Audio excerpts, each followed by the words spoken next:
finds myocarditis only in the vaccinated, the Blaze. Oh, weird. So, Oh, yeah. that's weird. With that being said, before we get into it, gang, a reminder to all of you on two separate reports.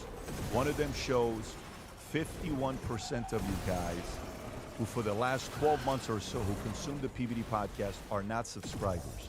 If you enjoy what we do and the stories we cover, and you're one of the ones that drives to work listening to us, or you wake up in the morning playing this, or you watch it with your wife or your husband turned you on to this, or your friend, or vice versa, if you enjoy the madness here and you support what we do, one of the ways to show the support is to subscribe to the channel. So if you could, go right there and click on that subscribe button. It helps us out with our algorithms. And with that being said, let's get right into it, Rob. With the first story I want to get into is, let's go into the first story with, what are the votes saying on the bottom, or what story to get into, Rob? The execution of the Iranian wrestlers. Really? Then let's get into that, Rob. What page is that on? 7. Is it 7? Yes. Page 7? Okay, there it is. I don't see it on page 7, Rob. I don't see it on page 7. What? Oh, I'm sorry, page 8. Mohammed Mojtaba. Okay, there you go. Okay, so here we go. This, by the way, if you live in a free country, you almost don't believe these stories. You're going to say there's no way this is true, and this is what's happening. But this is what's happening. Mojtaba Khamenei's regime, the IRGC in Iran, executes champion wrestler as Iran intensifies brutal crackdown during war. There's a video of them, Rob, if you want to see them in court while right there. Go ahead and play this clip. Go for it, Rob. Waging war against God by drawing a cold weapon, such as a knife or sword, during illegal gatherings and riots, and causing violence that leads to murder and martyrdom is a serious matter. Unfortunately, in the city of Qom, during the early hours of the night on the 18th, such a tragic event occurred. So this is what the court is saying. These are the 3 boys. You can hang it. You can stop it right there. Yes. So while this is happening, okay, in Iran, let me read this story to you, and I want to come to you guys. The Islamic Republic of Iran Judiciary on Thursday ignored a U.S. State Department warning, along with police from elite Iranian American wrestlers, to not execute 19-year-old champion wrestler Saleh Mohammadi for protesting against the Khamenei regime. Reports say Mohammadi was killed in a public hanging seen as a barbaric move by the Iranian regime to snuff out the ongoing movement seeking to topple it. Nima Fat, a human rights activist and Iranian combat athlete who's an expert on... So people keep asking us, where do you film your podcast? We shoot everything in...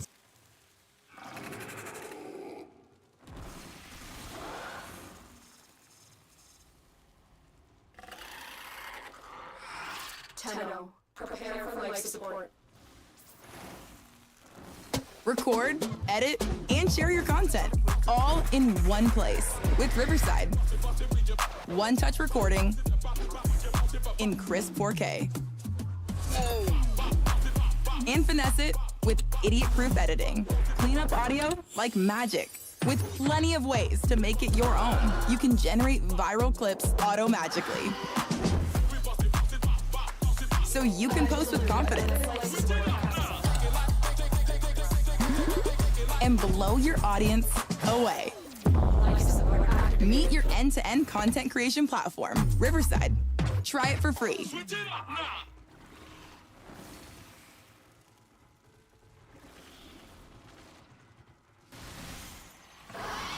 Welcome to Wix Harmony. Take the speed of AI and pixel-level control to go from words into a full website that's entirely yours to shape. Need a new page, section, or a restyle? Has there been an update of the female soccer team? Think about right now where those girls are, not the ones that defected and stayed here. Think about the Iranian women. If they're doing this to him, these women embarrass the Islamic regime. They're probably in a dungeon right now getting tortured and probably worse. Tom, do you agree? I absolutely agree. And I think what also happened here, we have to understand how these kind of regimes work. People say, he's such a high-profile guy. You know, how can they do it to such a high-profile guy? You know, well, that's the point. If we're willing to execute this guy, imagine what we do to you. And the crime is by waging war against God.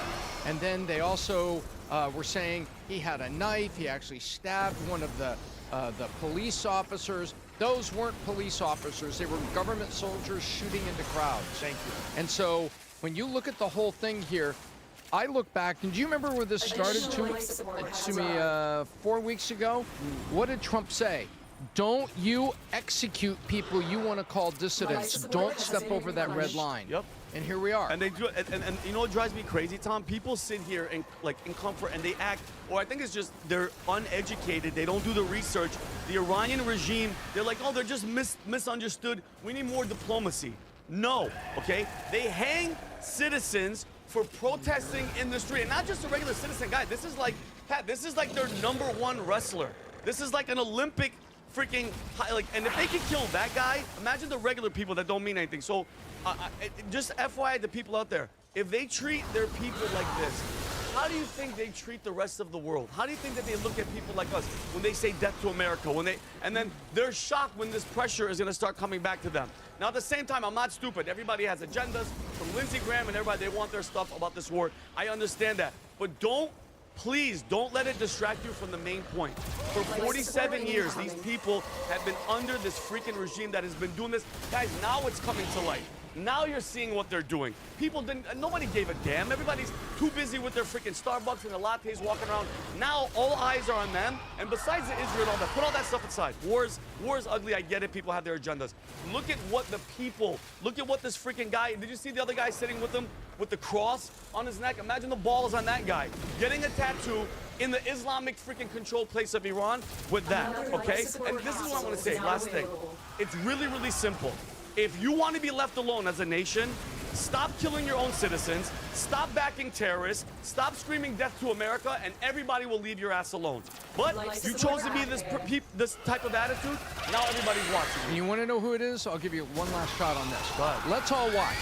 Which members of our government, which elected senators and congressmen condemn this? Who condemns it? Tlaib, I challenge you to condemn this. Right. Jeffries, I challenge you to condemn this. They're not going to do it. You're not going to do it. Where's Megan Rapinoe or any of the athletes that are so worried about people and athletes and misjustice? Where are you?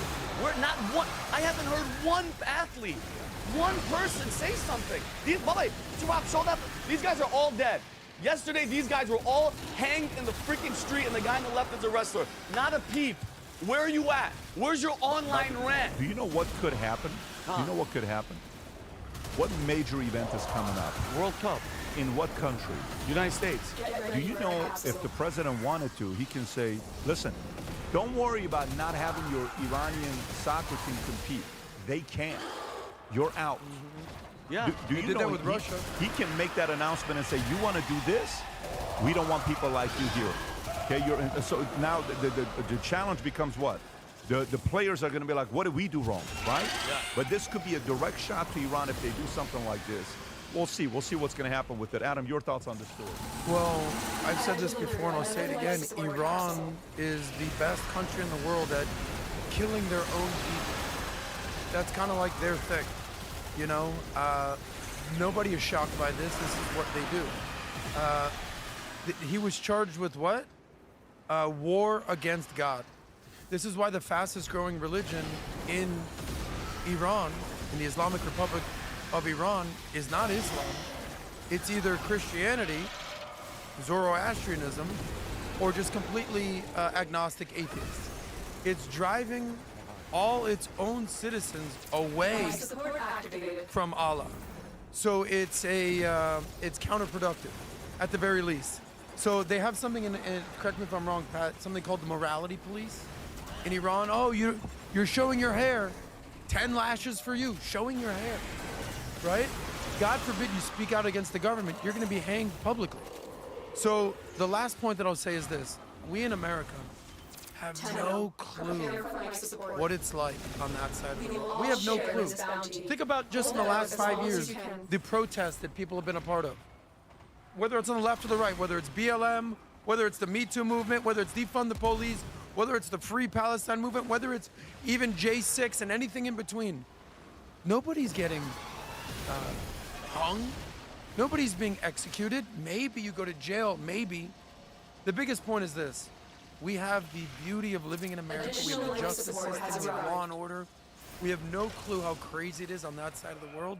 And this is just an unfortunate another example. But you know what drives me crazy too? I can only imagine what the chat, or I do not look at the chat, I don't look at it at all. But the fact that people, automatically your brain goes, Israel, you're like, shut the hell up for 2 seconds of your freaking life and think about what is actually happening to the people.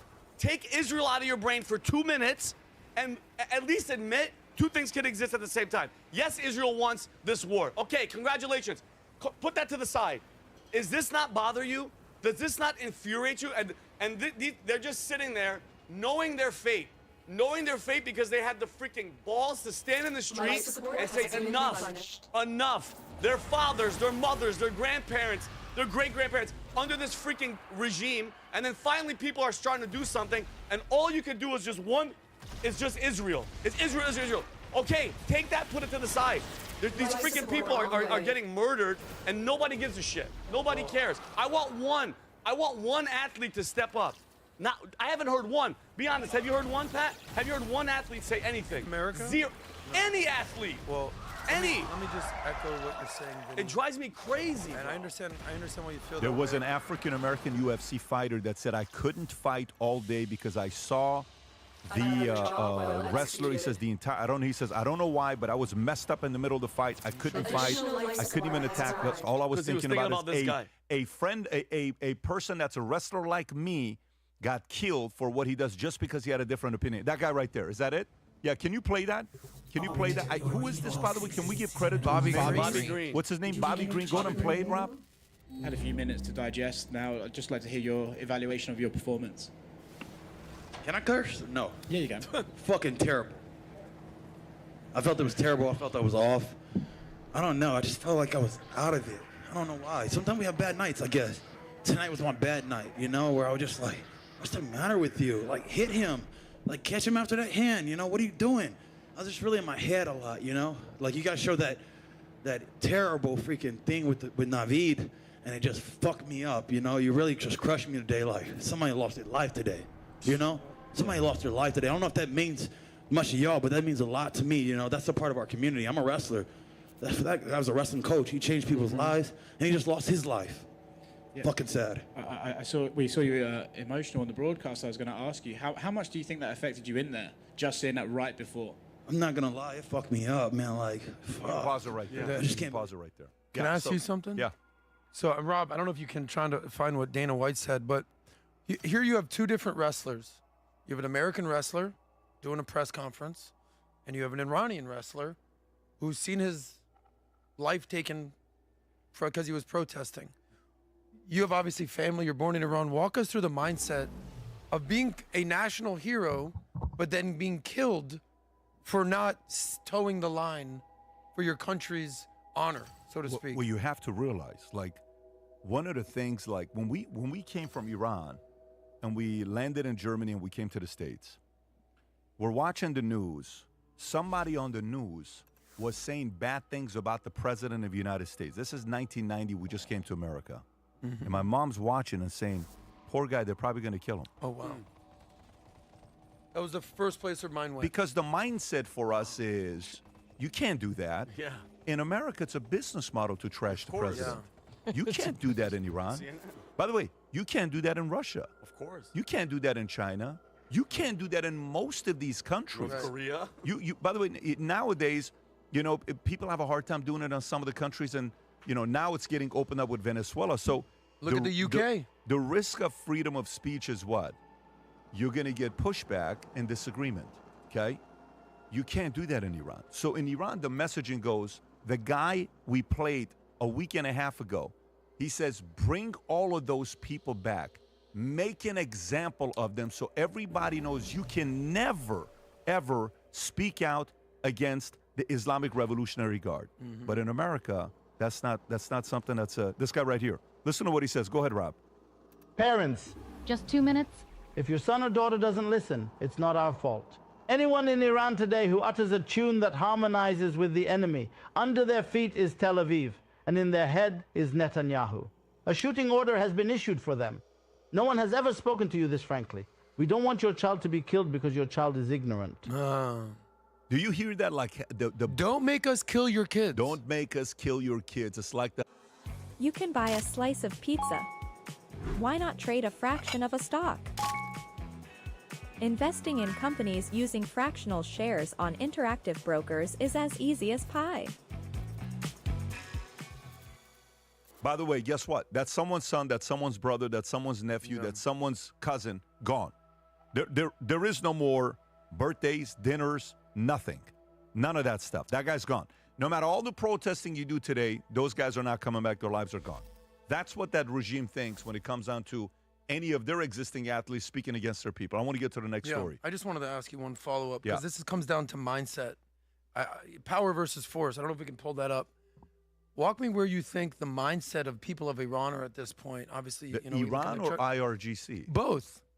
The people of Iran and the people of the IRGC, where are they mentally, emotionally on the Rob, just power go on versus Google force and chart? type, yeah, there you go. Okay. Map of so consciousness. So if you look at this and you go to row 3 where it says level, the Iran, like the government of Iran, it's all the way at the bottom is shame, humiliation, elimination.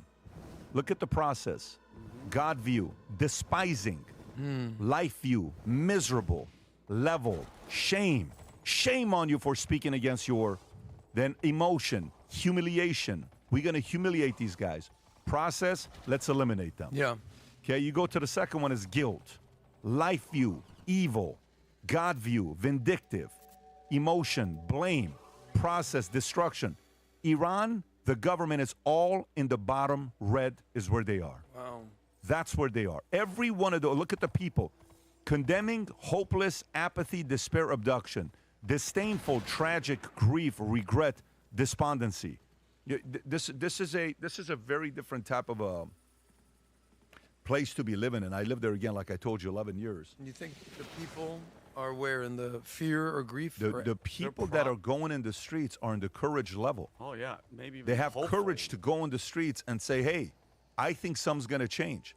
They're in the willingness. I'm willing to put my life on the line because I want us to be free. Just like I'm optimistic that it's worth doing. Okay, I'm optimistic. They're in that phase right there, and some is even the people. Yeah, some is also in the pride level. They got pride for their country. This is Iran. We want them to be free. Anyways. Listen, may God rest the souls of those 3 young men that were just executed, okay? And I can't even say may God have mercy on their enemies. I don't know if he's going to. I don't know if I can even say that. I don't know if he's going to have mercy on what they did to them. I don't know.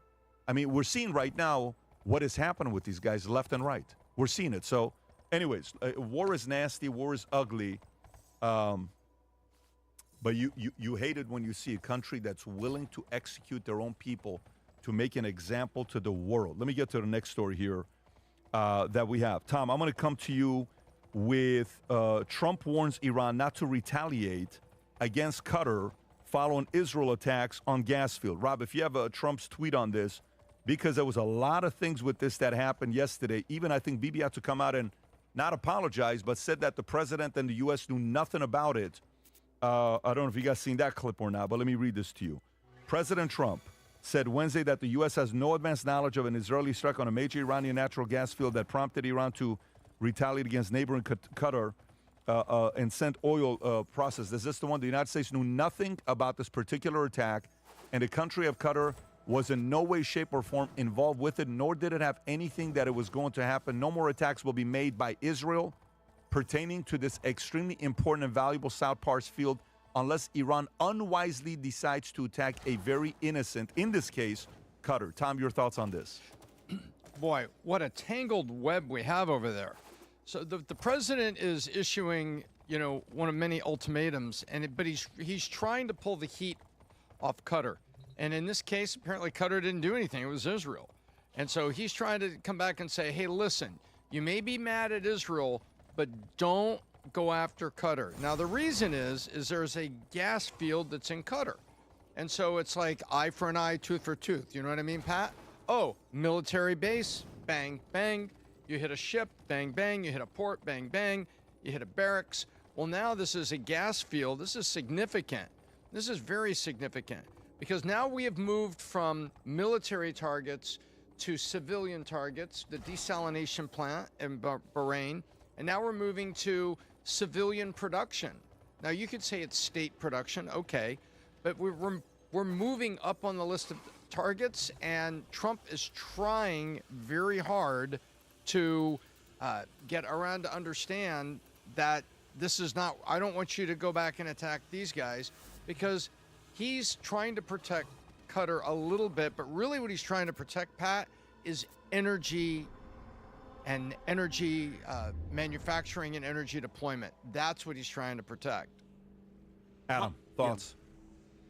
So everyone has a different agenda, right? There's some three main players here. You have the United States, you have Israel, and you have Iran. Obviously, there's some ancillary players. You have the Gulf states. So everyone has a different agenda. So what is USA's agenda, right? You could say that it's to completely weaken Iran, right? Whereas Israel, they probably want to take it a step further. They want to completely destroy Iran. What's Iran's goal here? What's their ideal outcome? Just survive. So how is Iran going to survive? Well, they're not going to beat America and Israel in a war. They're already getting destroyed. So what are their ramifications? What can Iran do? Well, they can basically shoot up gas stations and ships and ports to basically eliminate the energy. Because what percentage of the world's energy comes from the Strait of Hormuz, Tom? Like 20%?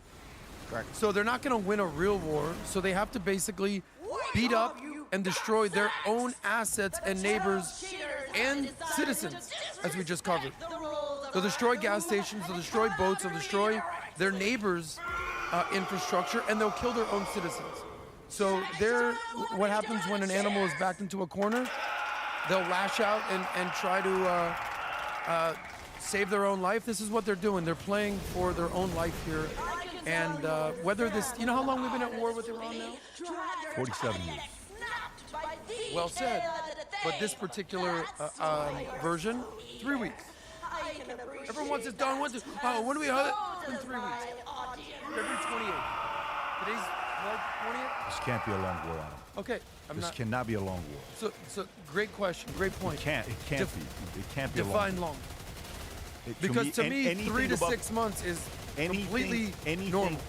Anything above 6 months is a long war. Anything above 6 months. And by the way, let me tell you, there's two things I'll read to you here. The reason why I'm saying anything above 6 months is a long war, former Israeli ambassador doesn't think Iran's war will last for an extra 6 months. He doesn't believe it'll last for an extra 6 months. Doesn't believe. I don't know what that means. Does that mean that, hey, mentally get ready, it's going to be 6 to 12 months, it could be 12 plus months? You don't want to get this thing into, that levels. FYI, while we're talking about Qatar, the reason why this matters a lot, let me give you some numbers here. The Iran-Qatar South Pars North Dome gas field is huge. Qatar produces 18.5 billion cubic feet per day from it, and Iran's share is 2 billion cubic feet a day, which is roughly 70 to 75% of Iran's total gas production. Globally, it's the largest gas reserve in the world. So it's not like this is something small that they are messing with. The president's not going to go and tweet this, and look at the first sentence, what he says. Rob, you just have to tweet up. He says, Israel out of anger for what has taken place in the Middle East has violently lashed out. Those are not complimentary words towards Israel. Yeah. Lashed out at a major facility known as the South Pars field in Iran. A relatively small section of the whole has been hit. The U.S. knew about nothing about this particular attack in the country. Qatar was in no way, shape, or form involved in it, nor did it have. So look what he's saying. He's like, hey, this is the second time he's done this. This is the second time he's done this. He's like, hey, what are you doing? Don't forget the last time. Do I believe who? Trump. That's saying what?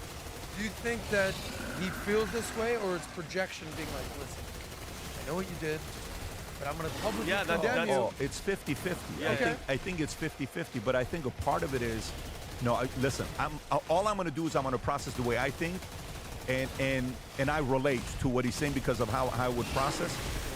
I would call and say, what are you doing? What are you doing? Yeah. If you want my help and you want me to support, you can't do something like this. Qatar's a partner of ours. You want me to get a call from them saying, hey, I thought you had Israel under control, and then now you do something like this? Don't do this again.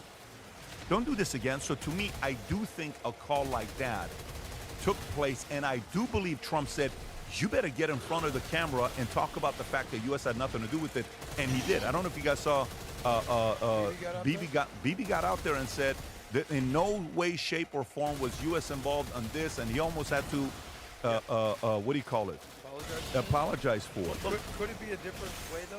Well, I know, because I love what you said, but here's my thing, Pat. At what point, so if Israel has, like, this is the second time. That right there, watch this. Yeah, go ahead. Play this. So why is he talking this? Why is he saying this? Go ahead.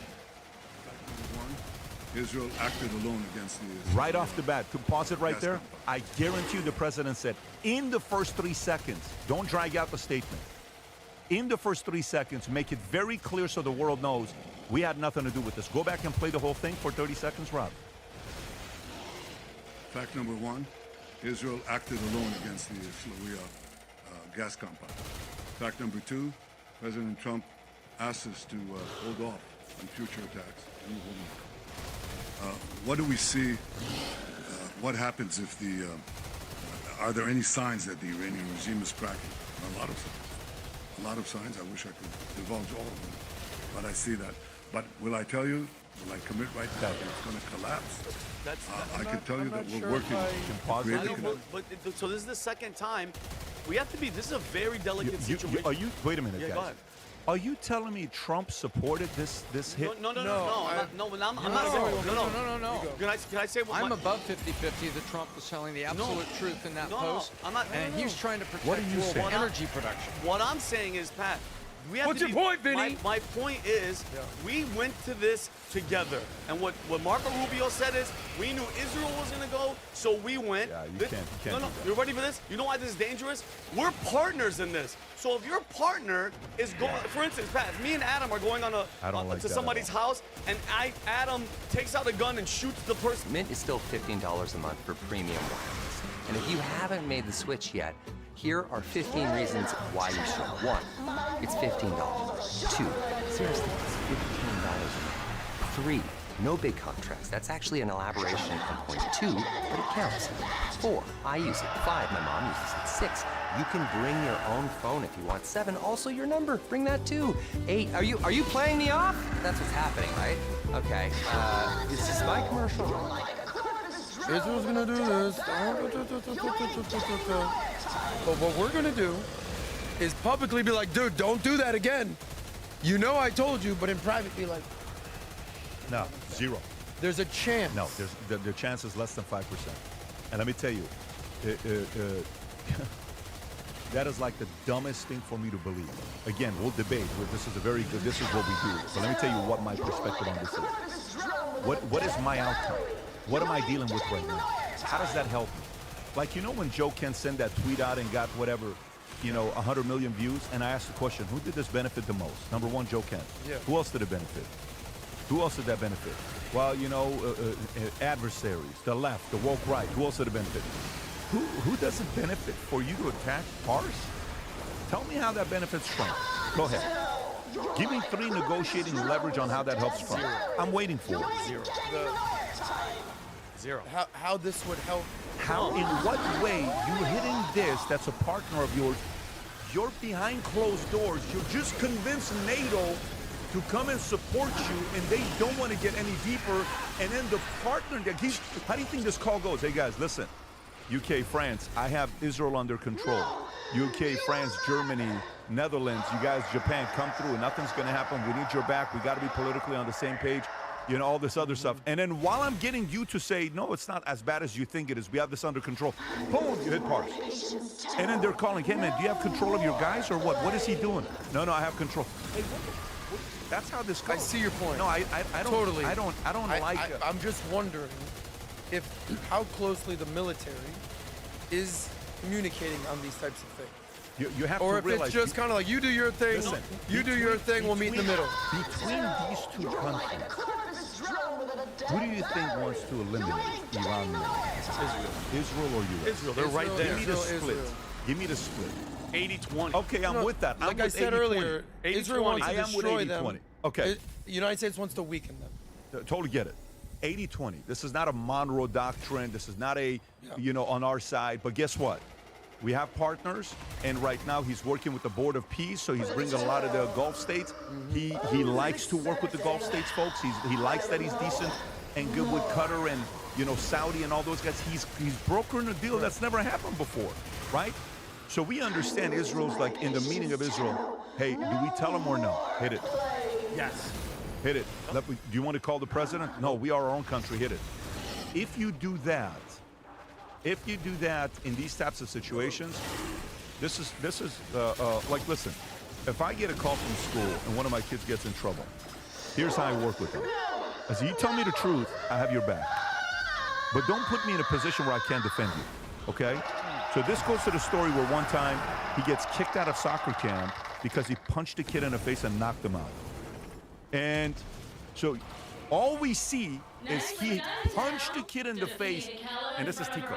The kid is knocked out on the floor crying, Mom and Dad, what kind of a son are you? What's wrong with your son? I'm like, wait a minute, what? What happened? He comes to me crying, you know I never lied to you. You know I never lied to you. Look at me in my face. What happened? He punched me in the stomach first. I said, I'm gonna go fight for you, but you better not lie to me right now. I'm telling you the truth. I go to the owner, I said, turn all your cameras on, I wanna see what happened. They turned the camera on, and it shows that the kid punched Tico in the stomach first, then he knocked his ass out. So I said, because they kicked him out, suspended him, humiliated him in front of all the kids. I said, hey, you guys gotta apologize to him, not to me. He's gotta come in. They kicked the other kid out, and Tico went back to practice. I remember. That part is very clear. You do something like this, they don't do stuff like this. If I'm gonna empower you, you need me. You needed our B-2 bombers to go out there and shoot the nuclear sites. What the hell are you doing? You don't behave like this. Get your act together. So I think there's a part of that behind closed door happened, but Trump also doesn't want to elevate it publicly more than it is. Even though he is here furious, he has to be here because what is everybody else going to say? What are they waiting to say? I told you. No, relax. Yeah, he effed up. Get on the camera and say in the first 10 seconds that you effed up. Bibi followed the lead. Yep. Number one, no, U.S. didn't have any involvement. Number two, okay, great. Let's move on. Okay, but you screwed up. Go ahead. Well, here's my question. Second time, by the way. This is the second time. But here's my thing. Time. The only reason you would do something like that, Pat, is if you knew you were going to get away with it. And I think Bibi knows when, just like how you said it, when Bibi said, hit him. But what about Trump? It'll be fine. That's the scary part about this, because now this is twice. Now in a full-staged war, what else is next? What else is going to be the next thing, God forbid, that Bibi does and goes, it's okay, he's going to be fine with it? That's a huge problem. This isn't like you took out one person, you shot them. This is going to affect the civilian population. Correct. This is a huge problem. Adam, this isn't like a rinky-dink thing. This is the thing where he's probably sitting there and they were like, Mr. Prime Minister, if you do this, he's going to be furious. And he still said, do it. That's not a good thing. And Pat's right. You're giving the other side ammunition to be like, oh, you see, he owns him. He can do whatever. No, I'm happy that he did it this way, but Trump's been very consistent about protecting the energy production. When he hit Karg Island, he said, I only hit military. I'm not going to touch. Listen, that part is what validates that he's not owned by anybody. Trump. He owes favors because you're a deal maker. When you're doing deals, what do you do when you're making deals? This guy does you a favor, I got you on something else. I guess a deal maker, what is a deal? Like if you actually think about what a deal is. Two people meeting in the middle to accomplish a goal. I do this scratch for my you, back, I scratch your back. So guess what? Funny thing about my back? Does he have these things? Does he have these things that's going on? Yeah, of course. But do I think in this situation he's showing that, hey, pump the brakes and don't do that again? Yes. Will they accidentally push a little bit more than they probably should to get some things passed? Yes.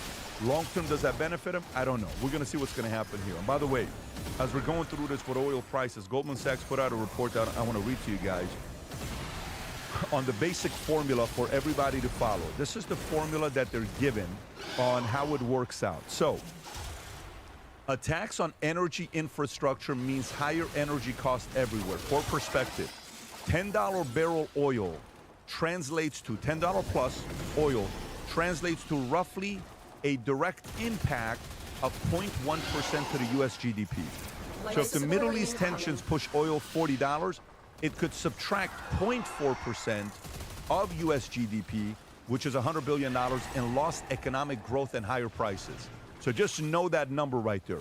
Per $10 equals 0.1% of GDP, okay? So if this all of a sudden goes, because some analysts are saying that it may go to $200. Tom, you've seen that before. If it goes up $200, what's $200? $200 would mean it's going up from 67, 65. It's 135. 135, if it's 0.1%, it could be an impact of $1 trillion and a half in economy. So there is a direct impact that's being posed with this, because as they're breaking it down, they're seeing what's going on. Right now, gas prices are what? Is it U.S. crude oil is at 95.37, Tom? U.S. average, I thought, was 387 yesterday. Can you just, Rob, just... Gas prices? Yeah, U.S. gas price national average. Go to AAA or... Yes. 388. 388, 387, 388, yep. Mid-range, 438. 438, 388. Yeah, the regular so. is 87 gas, and mid-grade is the 89 gas. We'll see. We'll see what's going to happen with that. It's up. It's almost $4 for regular. They're saying airline flights are about to start going crazy. Which flights? Just airline. Yeah, they're saying summer fare. TSA's got huge Summer lines. fare could go up. Airfares could spike more than $100 as jet fuel prices rise over Iran experts. Rob, is this it about? Yes. It's 3 minutes, Rob. I don't want to go 3 minutes. Okay, go for it. The war in Iran has caused the oil and gas prices to spike, and it's not just affecting cars on the road. A recent analysis by Deutsche Bank shows those rising oil prices are also leading to airlines hiking their ticket prices. The analysis also warns airlines may start reducing flights and grounding planes altogether if the cost of jet fuel continues to grow. There you go. So that's going to be a direct impact. That's a part of the, for every $10 a barrel, you're looking at 0.1% to GDP in ways that we're measuring it. This is one of the ways that the impact will be. But let me go to the Joe Kent story, Rob. What new things have formulated with Joe Kent? Is that okay? Let me read that one and we'll get into it. We'll open it up. Trump counterintelligence chief who resigned over war in Iran under investigation for leaking. Okay, so we have a bunch of things on this. So guys, be ready because I'm going to come to you. And Vinny, I'm probably coming to you first. Okay. What page is that, Rob? Vinny. 16. It doesn't match page 16, Rob. So page 15, Trump counterintelligence. Oh, okay. So let me go to page 15. So the former counterintelligence chief who resigned over the ongoing conflict with Iran is reportedly under investigation at the FBI. Joe Kent, who issued a scathing letter of the resignation, national counterterrorism, has been accused of improperly sharing classified information, according to Semper. The probe into his alleged misconduct has been ongoing for months and predates his resignations from the intelligence agency. This is Daily Mail. The shocking development comes just hours after Kent told Tucker that the U.S. was providing faulty intelligence from Israel about the war. White House officials suggested Tuesday that Kent was an egomaniac who was responsible for national security leaks. Kent said in his post on X that he could not, in good conscience, we read that. Iran posed no imminent threat, we read that. It marks the first major and voluntary departure of senior Trump administration officials since he retook office last year. So, Vinny, I'll come to you first. Yeah, well, I mean, listen, again, I saw Joe Kent's face maybe 3 months ago one time, never knew who he was, didn't do, because, he was never in the news. So then when you do some research, I mean, obviously, Tom, what was it, 11 tours? How many tours did he have? Decorated, gold star. Decorated, like soldier, loves America, lost his wife, I believe, in a terrorist attack in Syria. If I'm correct. That's correct. That all of a sudden 11 completed combat tours, primarily in Iraq. Earned 6 Bronze Stars for his service. So I don't know, Pat. They're out of nowhere. This just come out of nowhere that. So slow. I told you I was done with basic browsers.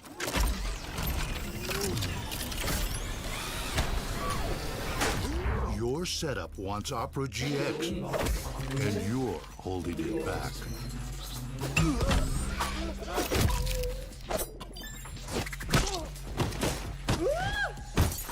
Upgrade to the gaming browser. Download. And mind you, I talked about this earlier in the week. The CIA is not just going to wake up and go, yo, we're going to monitor Tucker. Because you guys know that they're not supposed to do any operations or any surveillance on American soil. That type of No, situation. never. No. Yeah, no, why would they do that? So that means that you're communicating with the foreign nation that we're freaking about to go to war with. They're going to tap your phone. So this is starting to look like there were some leaks from the top that trickled down to somebody like Tucker. Tucker was in communication with Iran, and this could look really, really, really bad. I think this is nastier than you guys think. Way worse. What do you think? What do you think the? Oh, I think this is going to go all the way to the top. Really? I think this is going to go all the way to the top. Your opinion. What do you think? Like, how did this all? Like, what made him go on X, posted letter, say he's going to retire? No. Or he's resigning. Well, listen. Allegedly, there was a couple guys that confronted him because he got caught showing, and he promised that he wasn't going to do anything. He finally confessed. Showing what? That he shared intel with Tucker. Oh man. Okay, and they addressed it. They went up to him allegedly. Okay, so allegedly they did. And but they, you mean intelligence? They were like, yo, yeah, guys are like, hey, why are you leaking info to Tucker? And then he comes back, and now there is even stories. So if you remember last year, again, remember Laura Loomer last year. Say what you want about her, she got, Waltz, fired from his position. Okay, with the stuff that was showing. Last year, she says this. I told you last year that Kent leaked President Trump's private messages in meetings, particularly his meetings with Jewish Republicans, to Tucker Carlson and Max Blumenthal, when admin officials caught Kent, who was in the hallway to Trump's office, when he was seen picking up his phone and texting Tucker. He was confronted by senior White House officials who wanted to see if he would lie to their faces. So they cornered him and asked him if he leaked to Tucker. They said he knew it was him. Kent confessed. Kent told him, if you ever do that again, you're fired. Kent was told, if you ever do that again. This was a year ago. Who told Kent that? The other officials told him that, the senior White House officials. So then, now you're hearing reports that this is a little bit weird to even talk about. Now you're seeing reports of, yesterday, Tulsi, or 2 days ago, she's being asked and pressed on questions about this, and her answer is very vanilla. Okay? Very vanilla. Very, very vanilla. And remember, for the last 6 months, what has everybody been saying? Where's Tulsi? I haven't seen her. Where's Tulsi? Where's Tulsi? So, to me, is this it, Rob, where she's kind of like said a lot of things in that letter? Yeah, this is the one. So if you want to, it's a minute 30. If you want to play it and go play it. Thank you. I also wanted to ask this because this week there was a high-profile resignation of Director of National Counterterrorism Center. Now, I want to be clear from the outset. I've communicated directly with President Trump my support for Operation Epic Fury, and I was very not only disappointed, but how inappropriate this letter was. And I want to read a statement that and get your personal assessment, whether you agree or disagree with that. And that's this. Early in this administration, high-ranking Israeli officials and influential members of the American media deployed a misinformation campaign that wholly undermined your America First platform and pro-war sentiments to encourage a war with Iran. This echo chamber was used to deceive you into believing that Iran posed no imminent threat to the United States and that you should strike so big right now. There was a clear path to a swift victory. This was a lie and is the same tactic the Israelis used to draw us into a disastrous Iraq. Okay, right there. He said a lot of things in that letter. Ultimately, we have provided the president with the intelligence assessments, and the president is elected by the American people and makes his own decisions based on the information that's available to him. But do you agree with, does that statement he made, blaming Israel, concern you? Yes. Okay, so watch this. Go back 20 seconds from the moment she starts talking and what she says. Tulsi's a pro. Oh, I love and look, but you have to realize what's going on here, Vinny. Press play. Listen, what's going on here? He said a lot of things in that letter. Ultimately, we have provided the president with the intelligence assessments, and the president She's not defending position. Elected by the American people and makes his own decisions based on the information that's available to him. We gave you the information. You make the decision. Right, pause it right there, Rob. Pause it right there, because she's asking that follow-up. Okay, go back when she starts following up with the question right there, please. So watch her answer. Does that statement he made, blaming Israel, concern you? Yes. What does that mean, yes? Concern you could mean, yes, yes, it concerns me. Yes. So, but yes could mean I agree with them. Of course. Right. She's Not finally, yes means I'm not. It's a vague yes. So she may resign in the next few days. I wouldn't be surprised if she's next and she resigns. I don't think she will be fired. I think she will resign. Okay, I think she'll step down in the next few weeks, maybe. And by the way, my guesstimation, my gut feeling of her resigning, 20-30%. Okay. That's still a high number. Oh yeah, That's oh pretty yeah. high. And let me tell you what else happened yesterday, which is kind of weird. Story comes out with J.D. Vance now saying, dropping stories out there to people, which is what? Hey, I'm not gonna run. have you seen this? I haven't Rob, can you verify this if this is true or not? Is story of from the AFP Post News saying that J.D. Vance is considering not running for president in 2028 due to family priorities. Okay, did you guys see this or It was no? in the podcast. You sent it in the podcast. Yeah, not going to run in 2028. Do you see anything coming up, Rob? Yep, right there. Okay. The decision to keep J.D. Vance in the situation Vance was deeply emerged behind the scenes. No, not this one, Rob. It was in the right there. You just had it right there. Go back to Twitter. It was the next story. No, not there. Pat, can I read it for you? Yeah. So, No, I have it. Rob Okay. has it as well. I just want him to find it. I texted to him this morning. So if you go to the right there above it. Okay. Oh yeah, it was the first thing you Yeah, texted. J.D. Vance is considering not running for president in 2028 due to family priorities. This is 11 hours ago.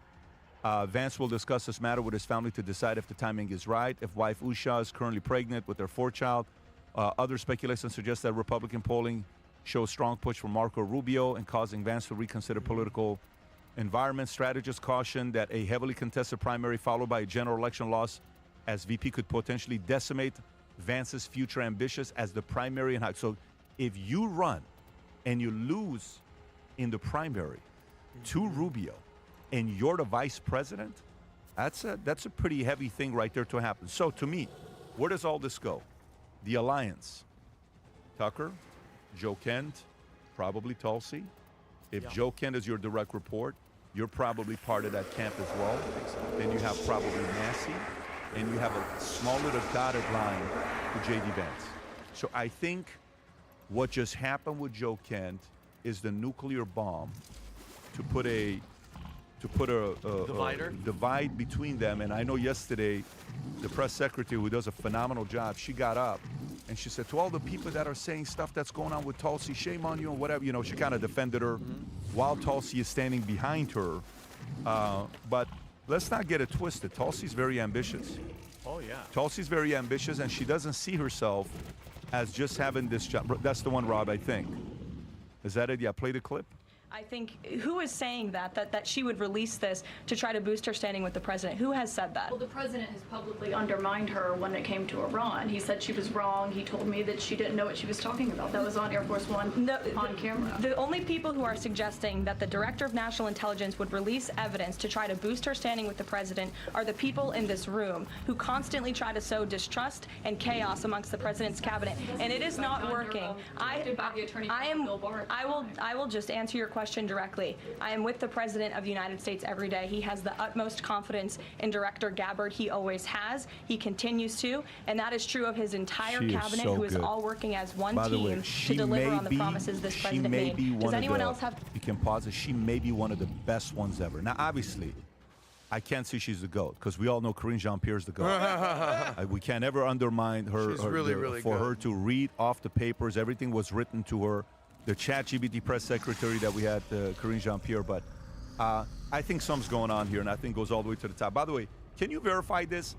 Did Joe Kent vote for Bernie Sanders? Yes.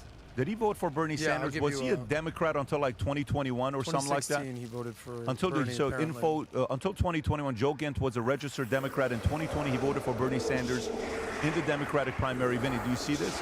That he voted for Bernie Sanders in the Democratic primary. He switched to the Republican Party in 2021. Oh, so that's very recent. Yeah. Very recent. So did Tulsi. And not voted for Biden. He voted for a socialist. Not Biden. So this isn't like Tulsi, or this isn't like voted for Bernie. Adam. And also apparently voted for Bernie in 16 when he was the... Right. But, so with this Joe Kent story, the first thing I thought of when I heard, well, Joe Kent said something about Trump was, who's Joe Kent? I mean, let's face it, we study politics. I've been actively studying politics for at least a decade. We've been doing the show for 6 years. I've never heard of this person. Have you ever heard of him before this situation? The name didn't ring a bell to me. So I want to know where you're going with that. Because to me, you don't get the job, the director of national counterterrorism, without being somebody. No doubt. Yeah. You know, the vetting process should come into question. But at the end of the day, we're saying, do you trust some guy you've never heard of or the president of the United States that all four of us has voted for? To me, it's 100% versus 0. Now, let's go deeper of who this person is, though. We're not just going to dismiss him and say, can't trust anything because I don't know you. Okay, let's go a little deeper. Apparently, he did vote for Bernie in 16, then vote for him in the primary. Then there's even Trump tweeted, hey, this is what this guy said 2 years ago. Complete Iran hawk.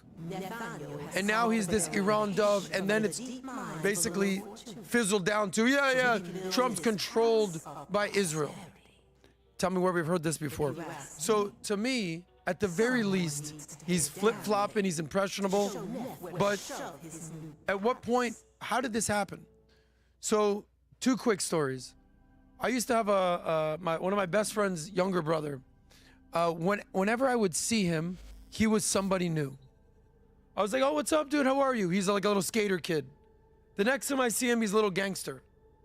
Next time I see him a few years later, he goes, yeah, I'm actually becoming a rabbi. Becoming a rabbi? What? See him a few years later, he goes, no, I stopped being a rabbi. I'm a teacher now. And then I see him recently. He's like a Jewish kid, but he's pro-Palestine. I go, listen, at what point are you just completely confused with who you are and are completely impressionable by the world around you? To me, that's Joe Kent. He served in our military, respect, but you're voting for Bernie, then you become MAGA, then you become this Iran hawk, then you're this Iran dove, and now, because apparently his wife is very, very, very anti-Israel, his new wife, he's now accusing the Trump of being a Bibi puppet. How many times have we heard the Putin puppet thing? And what did you say about the puppet strings with Elon? That's just the latest iteration with this. Last thing about Joe Kent, you know this is his second wife. Did you know this? His first wife, God bless, rest her soul, was killed by ISIS in Syria in, I believe, 2019. His wife was killed by ISIS in Syria. Nothing to do with Israel. His new wife, the latest wife, it's only been 2 years, is vehemently anti-Israel. So I think he's gone through a lot. I think he's confused. I think he's under major duress and stress. He's flip-flopping on issues. He's obviously had some major issues in his life. And you know, they say, who's the last person in your ear? The last person in his ear now is this Max Blumenthal, far-left, isolationist, anti-Israel woman. And that's the latest recreation of whoever Joe Kent is. My final thought is this. Joe Kent himself is here today, gone tomorrow, and Trump and MAGA are stronger than ever.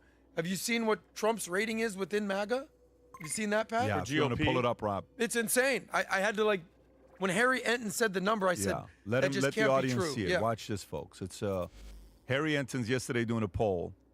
Go ahead. Yeah, you know, sometimes you look at the polling data and there are numbers that just jump off the screen at you, and this is one of those. Because just take a look here. MAGA GOP view of Trump. Approve 100%. 100%. If you are a member of MAGA and the GOP, you approve of Donald John Trump. 0% say that they disapprove. You don't have to be a mathematical genius to know you can't go higher than 100%. He is the 1972 Miami Dolphins. Okay. Look at the Undefeated fine is what he's print. saying. 66-31 among non-MAGA. So that means the Even Republican against side is- non-MAGA, he still has 2/3 of them. Correct. That's Meaning, right when there. they say MAGA, they mean Trump's base. Like guys like you. The hardcore. Yeah. On MAGA 2.0. But basically, listen, you do an Instagram poll, you ever done an Instagram poll? I could say, hey, do you want me to give you $1 million or do you want me to kick you in the balls? You're gonna still have 2 to 3% that's like, are those my only choices? I'm gonna take that ball kick, Tom's buddy. really into it. You do not get 100% consensus on anything. Yeah. So let's just call that 98%. That's where MAGA is with Trump. They're not leaving Trump, the guy they've known to be the president and the leader of their movement for 10 years, for some guy they've literally never heard of. Nice try, buddy. Guys, we need to step back and look at something in Washington. The history of leakers in Washington have come from intelligence communities and people that are undermining this president or that president. One of the most famous leakers, if you know your history, was during Watergate. And Woodward and Bernstein referred to it as Deep Throat. Now, Deep Throat's got terrible connotations because it was the name of a porn film in the 70s. Tom, let's just stay on politics and Watergate. Woodward and Bernstein referred to it. So sorry, Pat. You know, the guy, I don't know if it shows it here, but the guy who was eventually exposed to have been Deep Throat, which was the guy that was leaking to Woodward and Bernstein all during Watergate. Mark Felt, who was deputy director of the FBI. And so now you've got a guy inside the intelligence community that was leaking to a major member of the media.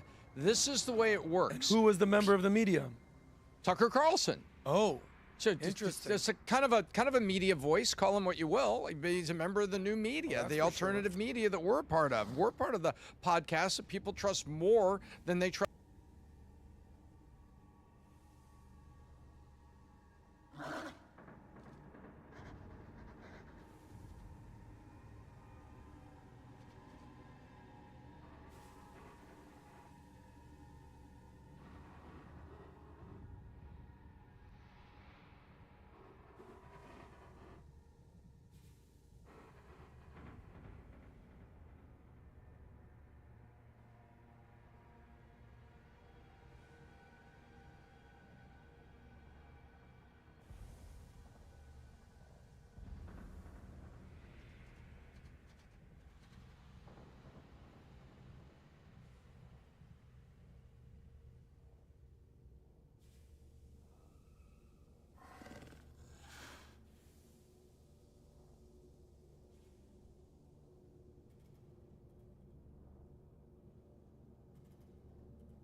Local tax experts are here.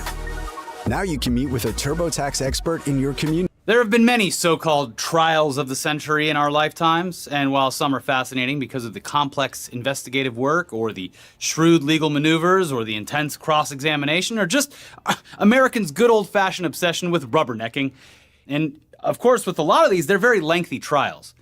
But a recent lawsuit involving one of our country's famed musical geniuses was not only short and to the point, it still had all of the drama that you could ask for, if not more, and could proudly, at least by our standards, carry the current title of Trial of the Century. I think so. Every clip that I saw of this was a work of art. Yeah. It was perfectly crafted. It was like on par with like the trial of Tim Heidecker in terms of just like comedy that was it felt so real. Yes. And because it was real. And the lawyer used the absurdity of the situation to their advantage. Afro Man hired a real shark, and he got the goods. In just 3 days, Afro Man was able to walk into court dressed like an American flag, make a bunch of cops publicly cry, after they sued him, by the way. Yeah, they did this to themselves. And was not only able to win the case, but also become a bit of a folk hero in the process. That's the craziest thing, is the cops sued him. Yes. None of this had to happen. Nope. Not the inciting incident that kicked this all off. No, that certainly didn't need to nor happen. the Streisand effect of the trial. Mm-hmm. Because we covered this story originally, like 3 years ago? Yeah, it was a while ago. long time ago. Yeah. But yeah, if you somehow don't remember the original story as it played out, all the way back in the year 2022, police in Ohio raided the home of Afro Man, the artist best known for his song, Because I Got High. The search was launched under the pretense that his home was